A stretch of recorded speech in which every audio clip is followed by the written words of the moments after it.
Yo, what is going on, everyone? It is Memory here. We are back with some more My Hero Academia, this being the 6th episode of the 5th season, or episode 94 overall. And we had our second matchup here in the joint training arc start in the previous episode, where Tokoyami got a good amount of shine, and I really loved that with the previous episode. But we also left off on kind of a cliffhanger. I wouldn't say really one class had necessarily the advantage at the end of the previous episode, but it looks like the tide may potentially be turning into Class 1B's favor. We'll have to see actually how this all plays out, like with the mushrooms and all of that. But it was not really looking good for Class 1A. So we'll see what we have in this episode. I'm excited to get into it, see what we'll have this week. So without further ado, here we go. And here's exactly where we left off at the end. And then she did like the peace sign or whatever. There's the light. Okay, so they went to their plan B. This was their plan B, to cover everything with mushrooms. They're just covering Tor. All you see is like the outline. Oh my gosh. Like, does it go as far? Like, how far does it go? Is there like a limit to how far it goes? It's spreading all throughout. Okay, so the more humidity. That's okay. That's what I was wondering. Like, is there like a limit? Can they just spread however far? What is it? It's covering the cameras. Yeah, that's what I was saying. Even on the cameras. Wait, this man's a mushroom? What if I fail? Well, we got a plan B. And they were right. She was right with that. Kendo leading this whole thing for them, really. It's always good to have backup, right? This is why you have a backup plan. What? What? What's going on? Oh my gosh. Yeah, what is this? Oh, did it make like kanji or like phrase or something? Oh, okay, so we haven't saw anything from him yet. Manga fukidashi. Yeah, he has like I love how he has like the sheet on his as his face or on his face or whatever. Can also add various effects too. Okay, kind of diverse quirk, I guess you would say. I love that. I actually love that. That's cool. I feel like the Class B is taking the upper hand in this fight, for sure. Literally a word wall separated them, and like you can see how many other uses he can like he has with his quirk too. Like what else he's able to do. Oh, Kendo saying if they don't have Momo, then how are they gonna strategize, or what are they gonna be able to do? We take out the brains of the operation. That's so smart.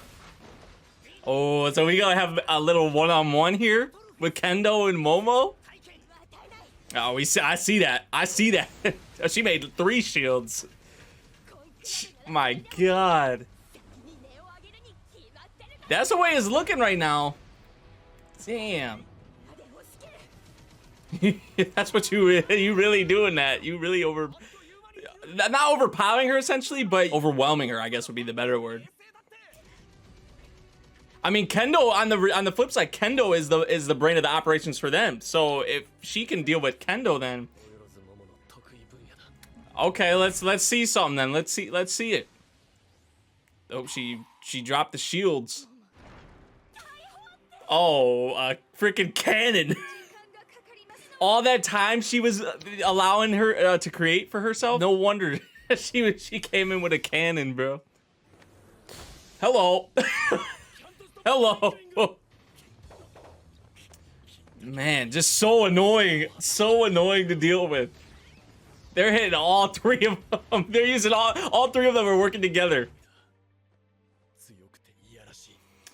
Yeah, and kind of annoying. I feel like it'd be pretty annoying to fight against them. But they're working together really well. She got a whole ass cannon. Ooh. Man, the way she's swinging it around too. Ooh. She shot it over. She's gonna at least leave the others with something. Or at least give them an opportunity. Lucky bag. So it's not like she exactly knew where they were. She just fired it up over there. It's to hope that they would see it, and good thing Tokoyami did. Yo. Okay. Okay.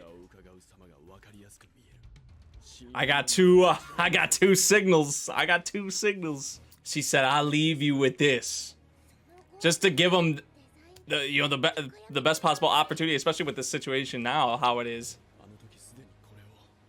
Thought that they would be separated at some point. Yep.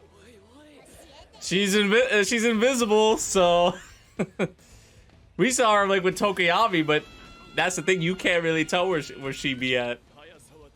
Yo, more Tokoyami shot. Give me it, man. Give me it. With the goggles too? Oh, that's so raw.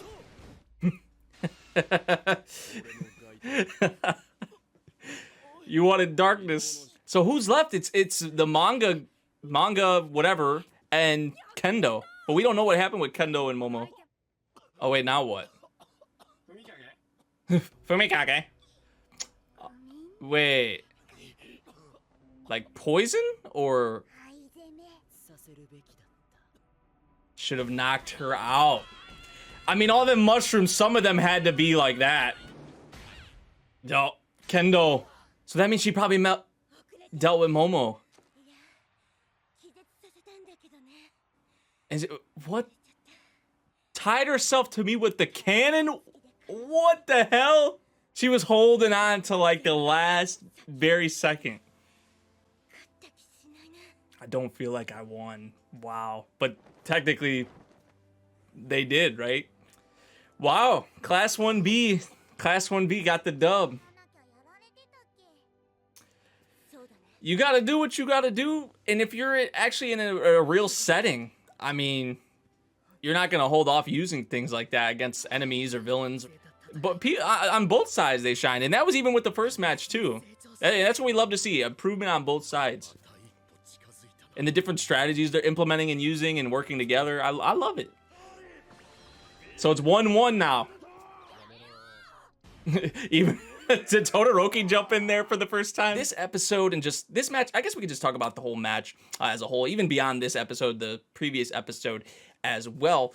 Enjoyable stuff. Once again, much like the first match.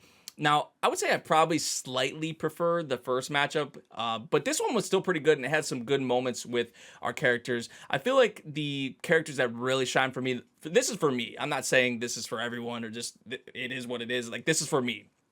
I love what we had with Tokoyami, and I loved what we had with Momo and Kendo and just that clash. Even beyond just a physical one-on-one altercation, the whole mental part of it as well, because obviously individually, but the whole mental thing with both of them, it spreads. It goes beyond just their individual characters as well. It goes to their teammates, of course, as well. How they see it and how it impacts them and how it impacted, obviously, here the outcome of the match, which Class 1B, excuse me, got their first victory.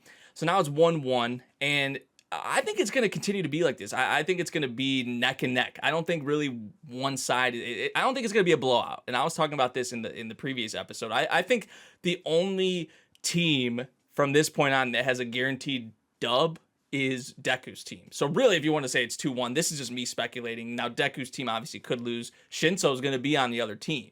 We know this.